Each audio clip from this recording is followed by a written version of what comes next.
morning sun cast long shadows across the dusty plains as Jake Thompson rode his horse toward the old mining camp.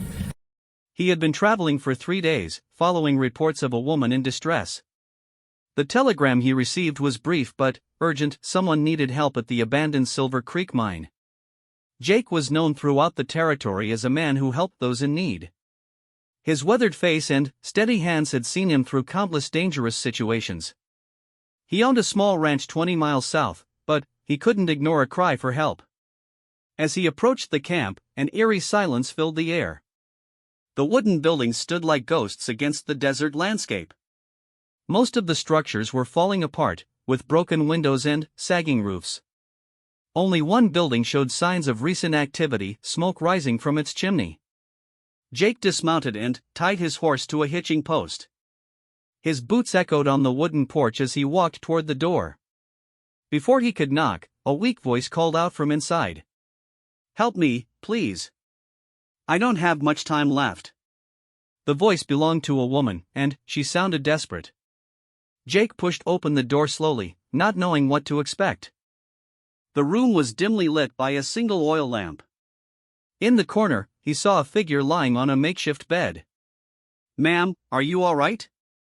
Jake asked, stepping carefully into the room. The woman turned her head slightly. She appeared to be in her 30s, with dark hair and pale skin. Her clothes were torn and dirty, suggesting she had been through some kind of ordeal. "Thank God someone came," she whispered. "I sent that telegram days ago. I wasn't sure anyone would receive it."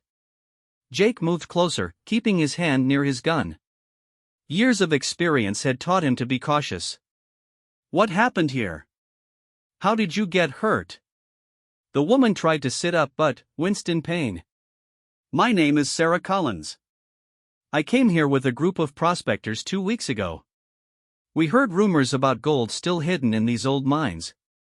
"Where are the others?" Jake asked, looking around the empty room. Sarah's eyes filled with tears. "They're gone. All of them. Something terrible happened in those mines." Jake knelt beside her bed. He could see she had injuries on her arms and legs, but they appeared to be healing. "What kind of terrible thing?" "We found something down there. Something that should have stayed buried." Sarah's voice trembled as she spoke. "The first night, we heard strange noises coming from deep in the mine. Scratching sounds, like claws on rock." Jake had heard many stories during his travels. Some were true, others were just tales to frighten children. But the fear in Sarah's eyes seemed genuine. "We decided to investigate the next morning," Sarah continued. "Tom, our leader, said we couldn't let fear stop us from finding gold.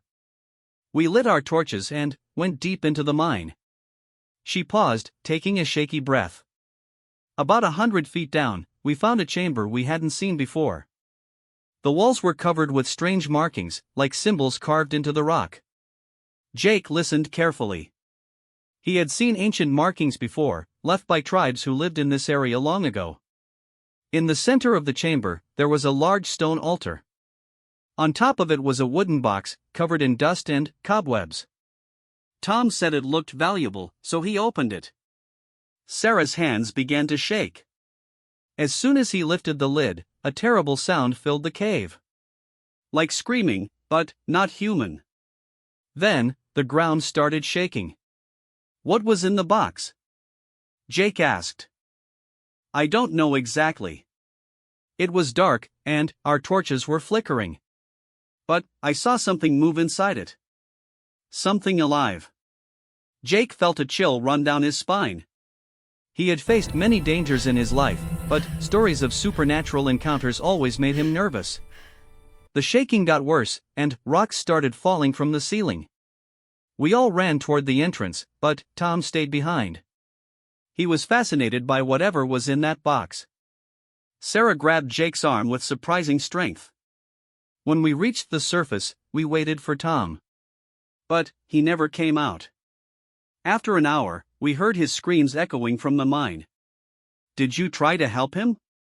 Jake, one of our group, wanted to go back down. But before he could, something emerged from the mine entrance.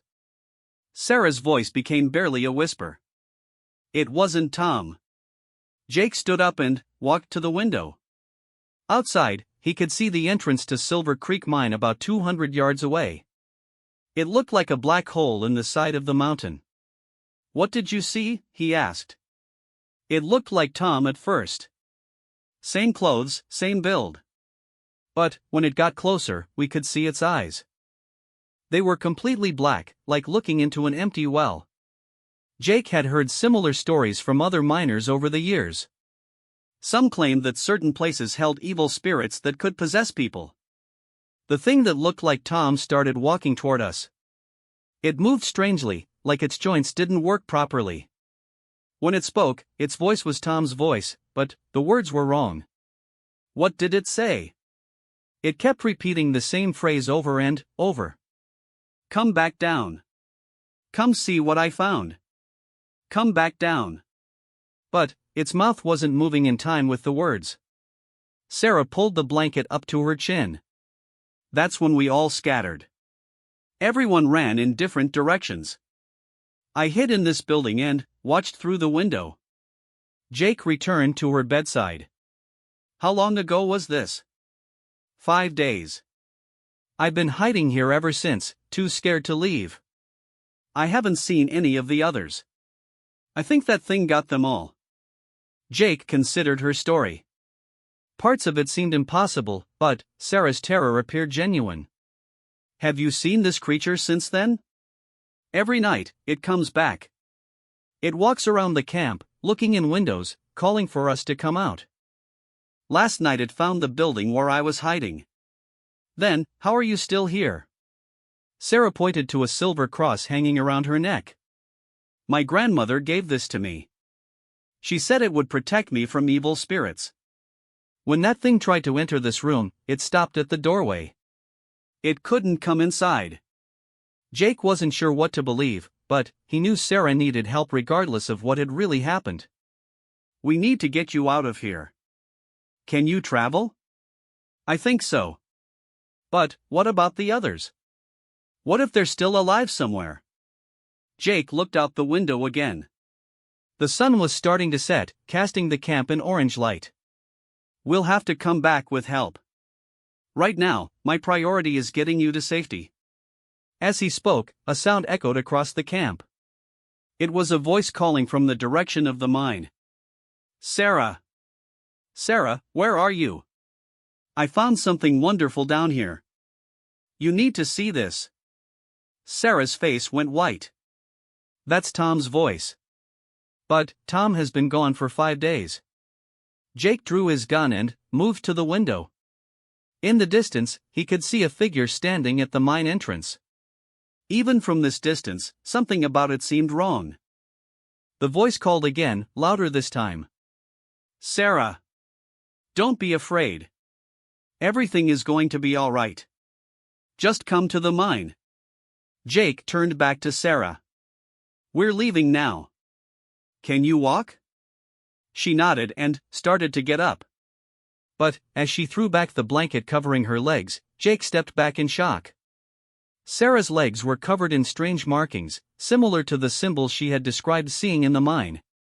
The markings appeared to be carved into her skin, but they weren't bleeding. Instead, they seemed to glow with a faint, unnatural light. Please, Sarah whispered, her voice filled with desperation. Make it quick. Jake stared at the glowing markings on Sarah's legs, his mind racing to understand what he was seeing. The symbols pulsed with a soft blue light that seemed to come from beneath her skin. What happened to you? Jake asked, keeping his gun drawn but pointed away from her. Sarah looked down at her legs with a mixture of fear and sadness. It started the night after we opened that box. At first, they were just scratches. I thought I had scraped myself while running from the mine. The voice from outside called again, closer this time. Sarah! I can hear you talking in there.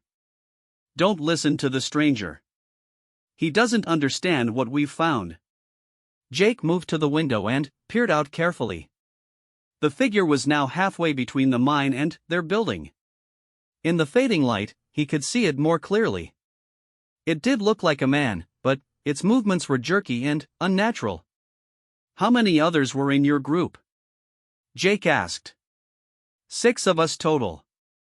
Tom was our leader. Then, there was David, Michael, Ruth, and Bobby. They're all good people. Or they were." Jake noticed she spoke about them in past tense. "Tell me exactly what happened after you opened the box."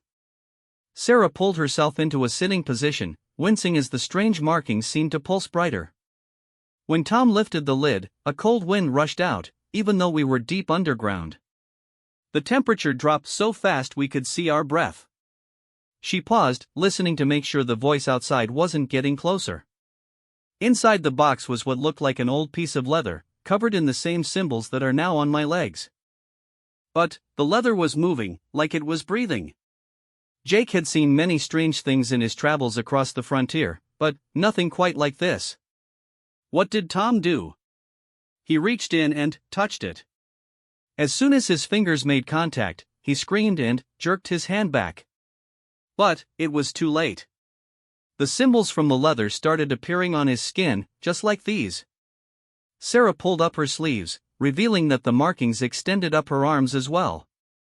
"Then, the thing in the box started growing. It spread out like smoke, but thick and black. It filled the chamber in seconds." "That's when you all ran?" "We tried to. But the black smoke followed us. It moved fast, faster than we could run.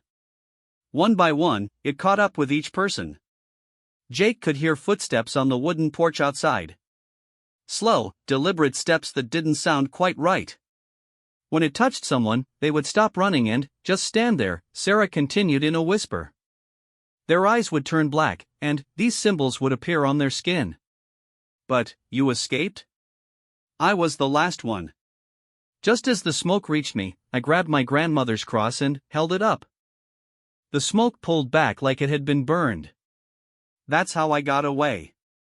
The footsteps stopped right outside the door. Then came a gentle knocking.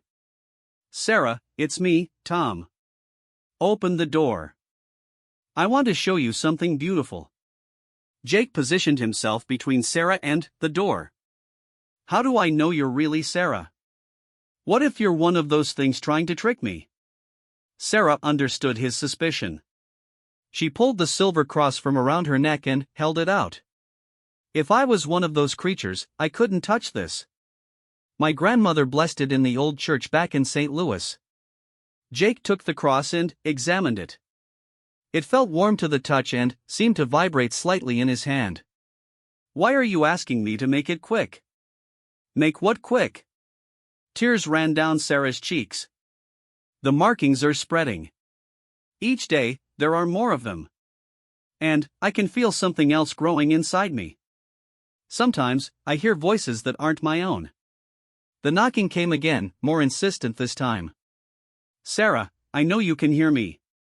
The stranger with you doesn't understand. We've found something wonderful. We don't feel pain anymore. We don't feel fear. We're part of something bigger now." Jake examined the markings on Sarah's arms more closely. They were definitely carved into her skin, but the cuts had healed over. The blue glow seemed to pulse in rhythm with her heartbeat. "You think you're becoming like them," Jake said. "I know I am. Last night, I caught myself walking toward the mine. I didn't decide to do it. My body just started moving on its own. If I hadn't grabbed the cross in time, I would have gone down there." Jake thought about the situation. If Sarah was telling the truth, then something evil had taken control of the other miners. And now it was trying to claim her as well. "How long do you think you have before?" He couldn't finish the sentence. "Before I become one of them?" "I don't know. Maybe a day or two. The voices in my head are getting stronger. They tell me to put down the cross, to stop fighting what's happening." The door handle started to turn slowly. Jake raised his gun and aimed it at the door. "Sarah, just open the door. We miss you. We want you to join us." The voice was definitely Tom's, but there was something wrong with the tone. It was too calm, too emotionless. "Can you travel?" Jake asked quietly. "I think so. But those things can move fast. And there might be more of them out there." Jake had an idea. "Do you have any more blessed objects? Anything else that might protect us?" Sarah thought for a moment. "In my pack, there's a small Bible. It belonged to my grandmother too." Jake found her pack in the corner and retrieved the Bible. Like the cross, it felt warm and seemed to vibrate with some kind of energy. "We're going out the back window," Jake said. "My horse is tied up front, so we'll have to circle around to get to it." The door handle turned completely, and the door began to open slowly. Jake could see a shadow in the doorway, but the figure wasn't entering the room. "Why isn't it coming in?" Jake whispered. "The cross," Sarah said. "As long as I'm holding it, they can't enter." "But if I let go?" "Don't let go." Jake helped Sarah to her feet. The markings on her legs glowed brighter as she moved, and she had to bite her lip to keep from crying out in pain. "Sarah, I can see you moving around in there," the thing at the door said. "I can smell your fear. Why are you afraid of your friends?" They moved toward the back of the room, where a small window looked out onto the desert. Jake pushed it open and looked out. The area appeared to be clear. "I'll go first, then help you down," Jake said. As he climbed through the window, the voice behind them changed. It became deeper, less human. "You cannot run forever, girl. You are already one of us. The markings prove it. Soon, you will want to join us willingly." Jake dropped to the ground and turned to help Sarah. As she handed him the cross to hold while she climbed through, the temperature in the room behind them seemed to drop dramatically. "Hurry," Jake urged. Sarah was halfway through the window when she suddenly stopped moving. Her eyes had rolled back, showing only white. When she spoke, her voice was different. "She belongs to us now, Cowboy. You cannot save her. Soon, she will bring you to us willingly." Jake grabbed Sarah's arms and pulled her the rest of the way through the window. As soon as he pressed the cross back into her hand, she blinked and her normal voice returned. "What happened?" "I felt like I was falling into a deep hole." "They're getting stronger," Jake said. "We need to move fast." They began making their way around the building, staying low and keeping to the shadows. Jake could hear multiple voices now, calling from different directions around the camp. "Sarah, where are you going?" That was David's voice. "Don't trust the stranger, Sarah. He wants to hurt you." That sounded like Ruth. "We're your friends. We would never harm you." Michael's voice came from somewhere near the mine entrance. As they reached the corner of the building, Jake peered around to look for his horse. The animal was still tied where he had left it, but something was wrong. 3 figures stood near it, perfectly still, facing the building where Jake and Sarah had been hiding. In the growing darkness, Jake could see that their eyes reflected light like an animal's. But the light was wrong. Instead of yellow or green, their eyes glowed the same blue as the markings on Sarah's skin. "How are we going to get to your horse?" Sarah whispered. Jake studied the situation. The 3 figures were positioned between them and the horse. But they seemed to be focused on the front door of the building. "We'll have to create a distraction," Jake said. "Can you throw something at the far side of the camp?" Sarah found a loose stone and hurled it toward a distant building. It clattered loudly against the wooden wall. Immediately, all 3 figures turned toward the sound and began walking in that direction. "Now," Jake whispered. They ran toward his horse as quietly as possible. Jake untied the reins while Sarah climbed into the saddle. Just as he was about to mount behind her, one of the figures turned around. "There they are." It was Bobby's voice, but the thing speaking looked nothing like the young prospector Sarah had described.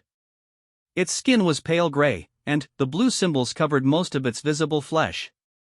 Jake jumped onto the horse behind Sarah and spurred the animal into a gallop. Behind them, he could hear inhuman sounds of pursuit. As they rode away from the camp, Sarah suddenly grabbed her stomach and doubled over in pain. "The markings," she gasped. "They're spreading faster now. And the voices, they're so loud." Jake urged the horse to run faster, but he knew they were running out of time. Whatever was happening to Sarah was accelerating. And he was beginning to suspect that getting away from the mine might not be enough to save her. They rode hard through the night, putting distance between themselves and the mining camp. Jake knew these trails well, having traveled them for years while managing his ranch. But, even in familiar territory, he felt like they were being followed. Sarah groaned behind him, and he could feel her body trembling. The markings on her skin were glowing brighter now, visible even through her clothes. Every few minutes, she would mutter something in a language Jake didn't recognize. "How far to the nearest town?" Sarah asked during a moment of clarity. "Willowbrook is about 15 miles east. But I'm not sure a regular doctor can help with this." "Then, where are we going?" Jake had been thinking about that question for the last hour. "There's an old woman who lives near my ranch. Some folks call her a witch, but she's helped me before with things that regular medicine couldn't fix." Sarah suddenly sat up straight, her body rigid. When she spoke, her voice was cold and emotionless. "You cannot escape us, rancher. The girl already carries our mark. Soon, she will be ours completely." Jake pulled the horse to a stop and turned to face her. "Sarah, can you hear me?" She blinked several times, and her normal voice returned. "I'm sorry. It happened again, didn't it? I can't control it anymore." "How often is it happening?" "Every few minutes now. And each time, I can remember what they're thinking." "They're not human anymore, Jake. There's something else, something that feeds on human souls." Jake resumed riding, pushing the horse as fast as he dared in the darkness. "Tell me about this old woman at your ranch. Her name is Elena. She came from Mexico many years ago. People say she knows about curses and evil spirits." Sarah clutched her stomach again.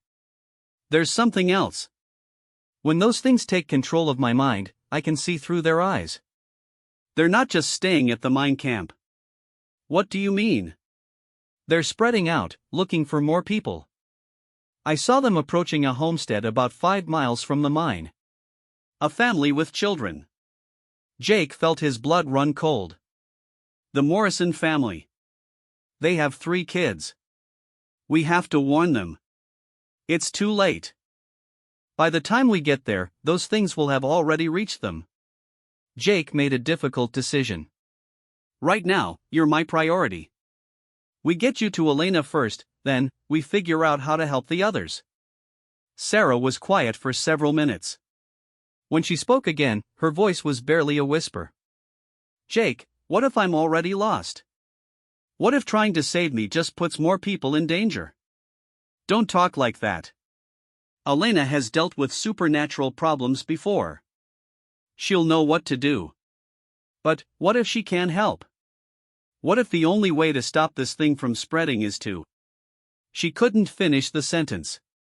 Jake understood what she was suggesting. "We're not giving up yet." They rode in silence for another hour.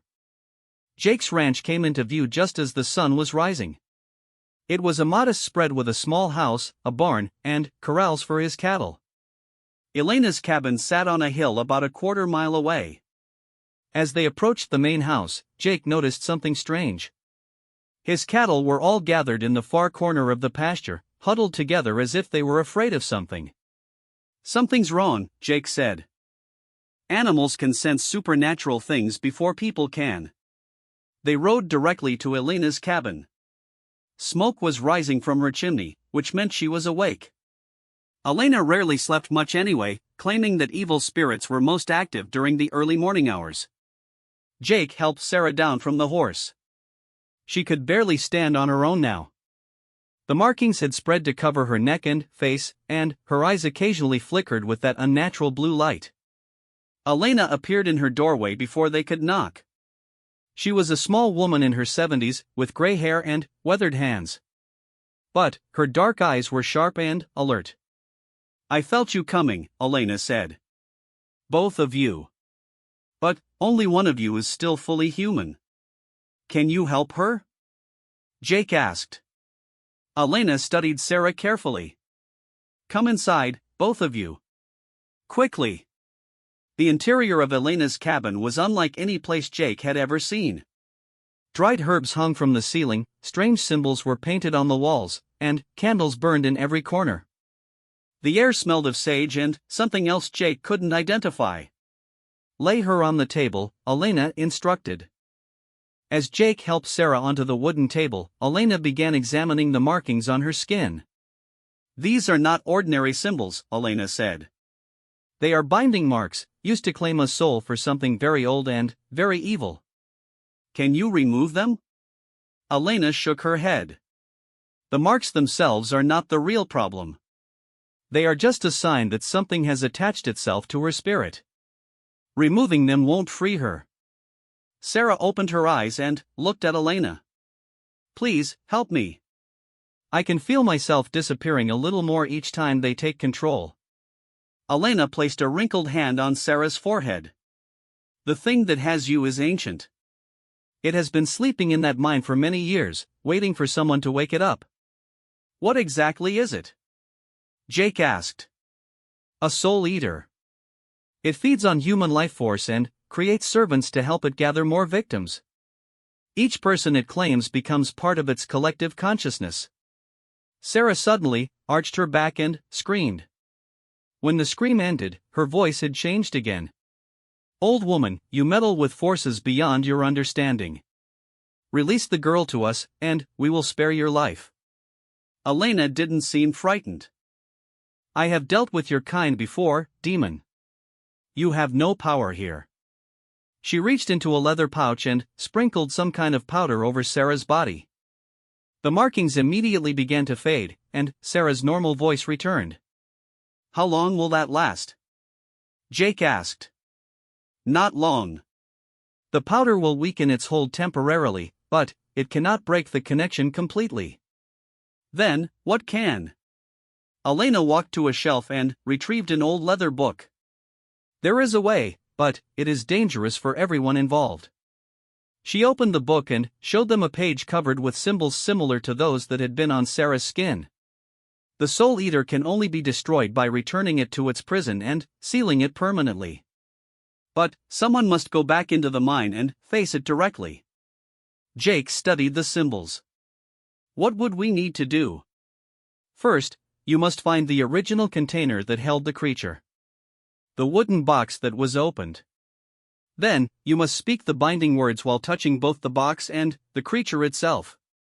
Sarah sat up on the table. That sounds like suicide. If we get close enough to touch it, won't it just take control of us too? Elena nodded gravely. That is the risk. The person who performs the binding must have a pure heart and strong will. And they must be protected by blessed objects during the entire ritual. What happens to Sarah if we succeed? If the creature is properly bound and returned to its prison, all of its victims should be freed. Their souls will return to their bodies. And if we fail? Elena's expression was grim. If you fail, the creature will be stronger than before. It will spread across the entire territory, claiming every soul it encounters. Jake looked at Sarah. Despite the powder Elena had given her, the markings were already starting to return. They didn't have much time. I'll do it, Jake said. Tell me everything I need to know. No, Sarah said firmly. This is my fault. I was part of the group that opened that box. I should be the one to fix it. You can't even control your own body anymore, Jake pointed out. That's exactly why it has to be me. I'm already connected to that thing. Maybe I can use that connection against it. Elena listened to their argument, then spoke quietly. There may be another way. If both of you go together, one can focus on the binding ritual while the other provides protection. Is that possible? Jake asked. It has been done before, But it requires perfect trust between the two people. If either of you falters or loses faith in the other, you will both be lost. Sarah reached out and took Jake's hand. We just met yesterday, but you've already risked your life to help me. I trust you completely. Jake squeezed her hand. Then, we do this together. Elena began gathering supplies from around her cabin. Holy water, blessed salt, silver chains, and several leather pouches filled with protective herbs. You must leave now, Elena said. The creature grows stronger with each passing hour. If you wait much longer, even this ritual will not be enough to stop it. As they prepared to leave, Sarah suddenly grabbed Jake's arm. Her eyes were wide with terror. They're not just at the mine anymore, she whispered. I can see through their eyes. They've reached the town. Willowbrook is under attack. Jake and Sarah rode hard toward Silver Creek Mine, carrying Elena's blessed supplies in their saddlebags. The sun was now fully up, but dark clouds had gathered overhead, casting an unnatural shadow across the landscape. The weather wasn't like this when we left, Jake observed. Sarah was fighting to stay in control of her own mind. The creature is growing stronger. It can influence more than just people now. As they got closer to the mining camp, they began to see other figures moving across the desert. Men and women walking steadily toward the mine, their movements mechanical and purposeful. Those are people from Willowbrook, Sarah said. I can feel them in my mind. The creature has claimed them all. Jake counted at least 20 people, including several he recognized from the town. The blacksmith, the schoolteacher, even the sheriff. All of them had the same blue glow in their eyes. How are we going to get past them? Jake asked. We don't have to. They're not trying to stop people from entering the mine. They want more people to go down there. They approached the camp cautiously. The possessed townspeople paid them no attention, simply continuing their slow march toward the mine entrance. Jake and Sarah dismounted near the same building where they had hidden the day before. Remember, Sarah said, once we go down there, I might not be able to control myself anymore. If I turn into one of them, you have to complete the ritual without me.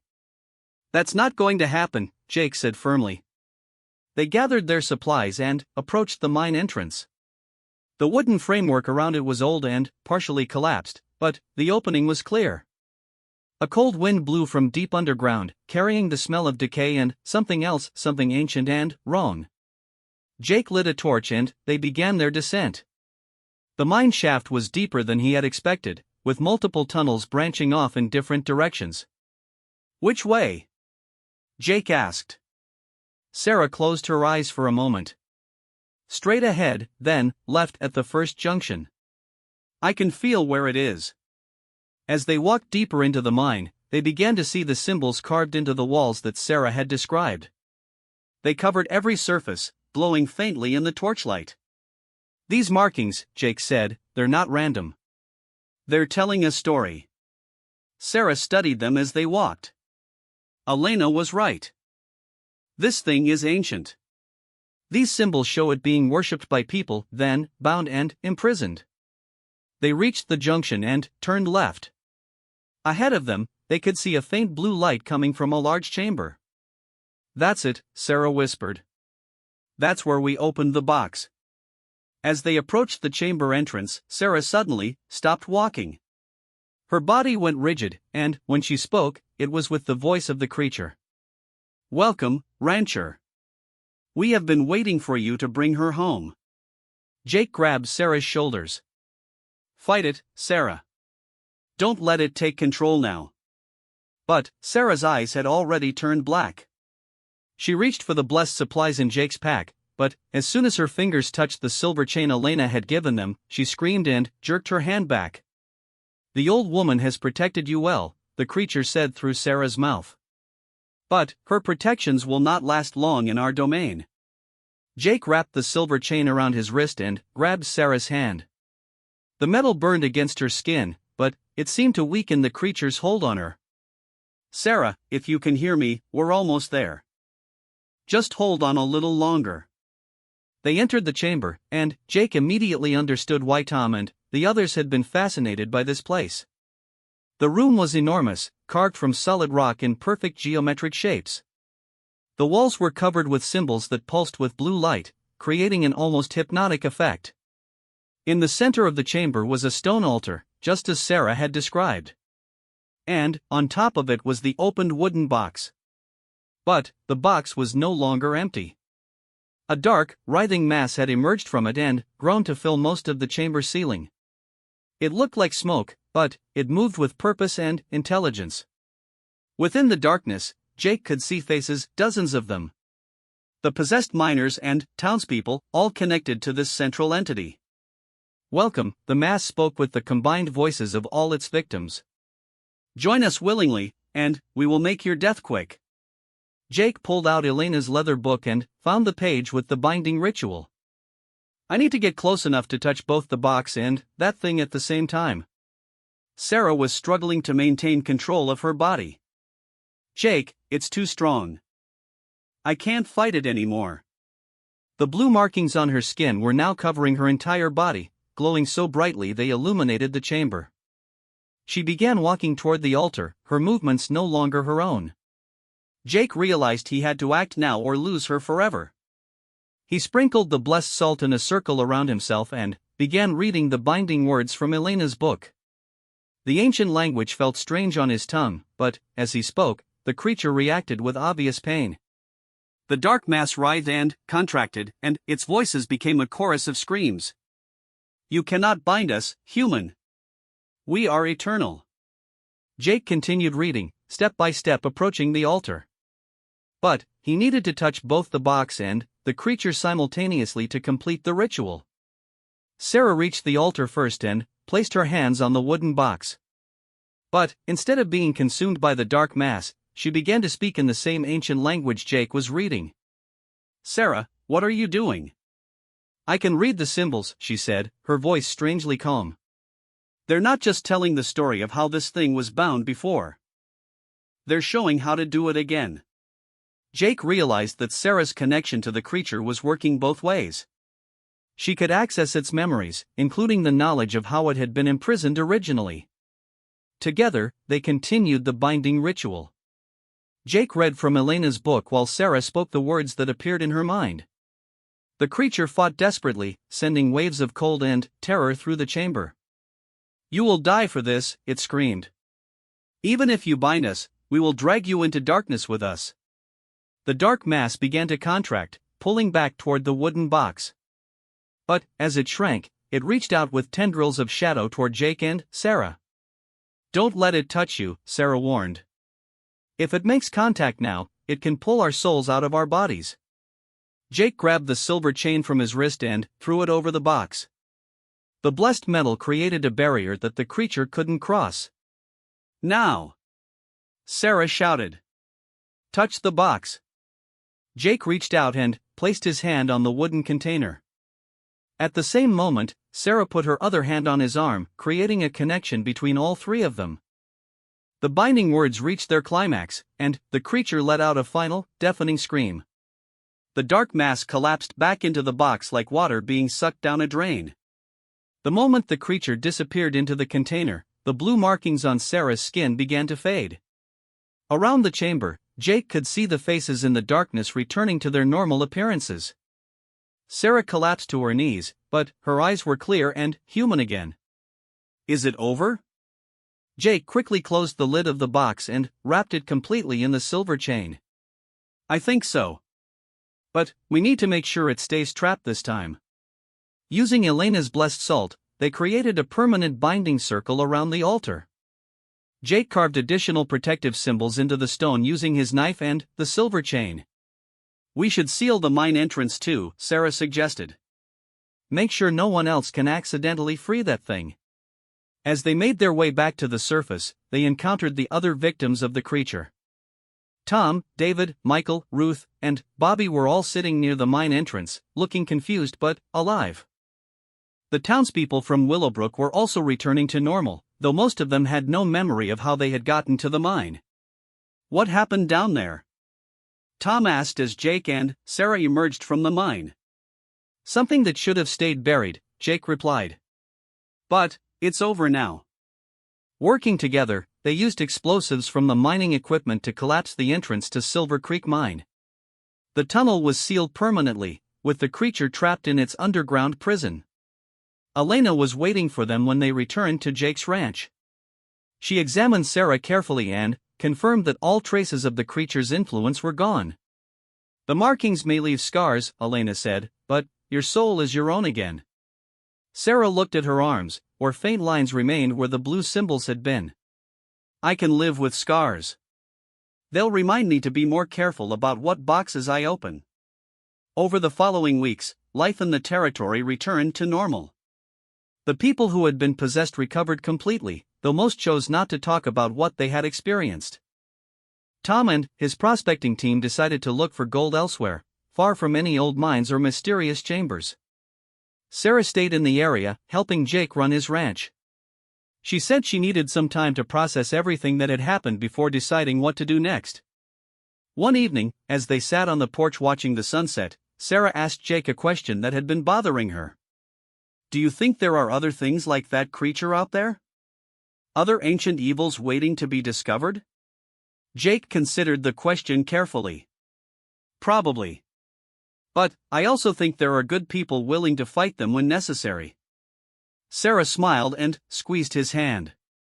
"Then, I guess we'd better stay ready." In the distance, they could see the sealed entrance to Silver Creek Mine, marked now with warning signs to keep future prospectors away. The creature was trapped, the people were safe, and the territory could rest peacefully again. But both Jake and Sarah knew that their adventure together was probably just the beginning. The frontier was full of mysteries, and some of them were better left undisturbed. As the stars came out overhead, they made plans for the future.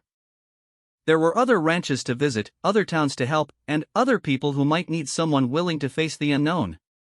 The wooden box remained buried deep underground, wrapped in silver chains and surrounded by blessed salt. The ancient creature inside would wait in darkness for centuries more, dreaming of freedom it would never find again.